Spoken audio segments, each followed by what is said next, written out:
So, okay. So, I had the pleasure of coming down to your office this past weekend for you to evaluate and check out my shoulder. It's been a little bit of a problem the last couple months. So, I guess I would say, how does Robert Lardner approach a chief complaint of shoulder pain? What is the thought process? What's the rationale? The thought Then process I'll tell you where follows. you're right and where you're wrong. I'll judge you. I'll critique you Please do. where you're mistaken. Yes. The error of my ways.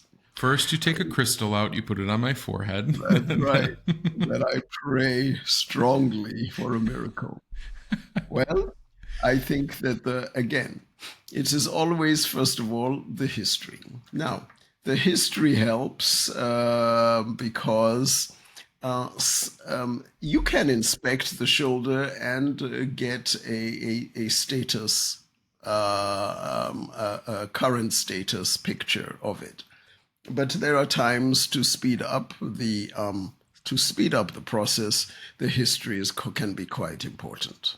And so taking the history and knowing what has happened over time can help pinpoint if there is a particular cause or whether this is as Pavel put it, he said you can decide whether it is traumatic, cumulative, or genetically driven. And these are important categories that you must try to feel out as you decide on treatment, because those categories will drive your treatment choices. So, having taken the history, I can then collect my baseline data. Your I guess range hold of on one second. Hold on.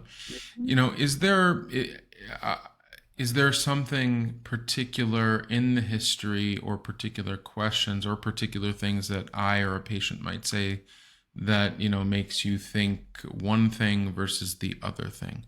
I mean, it sounds like you're saying, you're getting an idea of some type of kind of syndrome that this might be, some type of diagnosis that you're looking to rule in or rule out.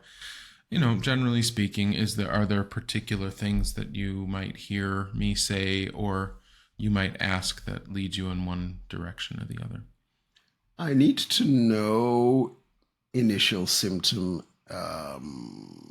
initiation. When did it start? Of course, I need to know some of the activities you're involved with. I need to know if this is something new or not. Have you had it before? And if you have, what was its nature and how was it treated? Was it successful? Did it go away altogether or did it linger? Or, is this Mm-hmm. a repeat or just a continuation of something that has never been resolved? I need to know how much it disturbs you, what kind of ADLs are affected, because that tells me the kind of planes that are limited or affected by the problem, and also gives me an idea of how much strength you can generate, not generate, etc. So what the ADL failure is important. What can I no longer do? Because that sets the baseline barrier for function, what you can no longer do. Right. That can also help to decide the degree of, for example, if you're in constant pain, then there is a high likelihood that you have a strong chemical factor, that inflammation or such is an important factor and should be considered. And pain control and inflammation control should be considered as primary interventions.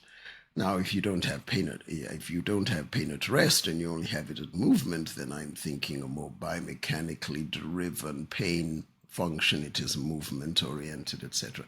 So all these questions can come up, and of course, by looking at you. Sometimes we can see anatomic relationships which tend to be linked to congenital relationships. They are formative and structural.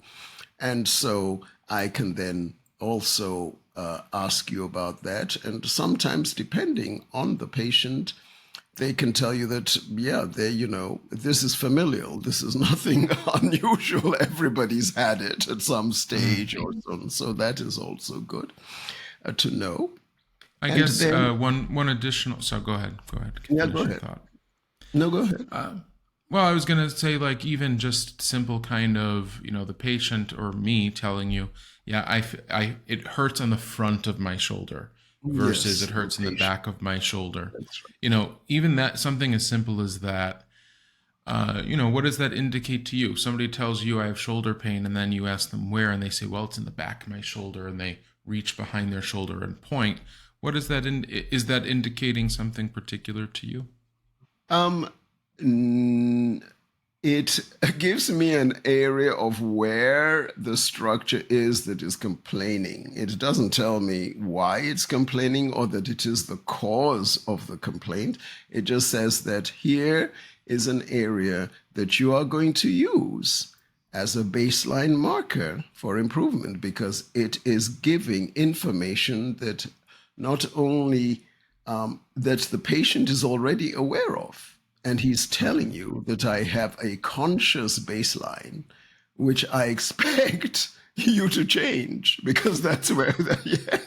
So my job is to collect conscious baselines as location, intensity, and behavior of pain that the patient is aware of, and then to collect unconscious baselines, which is maybe nociceptive chains, change in muscle tone, limitation in fascial movement and elasticity, temperature changes, all those things that were for a long time standard medical, and should still be standard Right. medical observations that are part of the baseline of the status of the body. Okay. So, having collected that, having collected the range of motion, the nociceptive chain pattern, and the strength, my first goal is to rule in or rule out cervical irritation or spinal interference in this Mm-hmm. problem. And of course, that comes from the fact that once you have altered movement in the arm, it usually means that there's going to have to be a substitution of stabilization axes. And the only other stabilization axis you can find is in the cervical spine. So the cervical spine easily comes under duress and then becomes a secondary player in perpetuating, or may have initially caused this problem by some mechanism.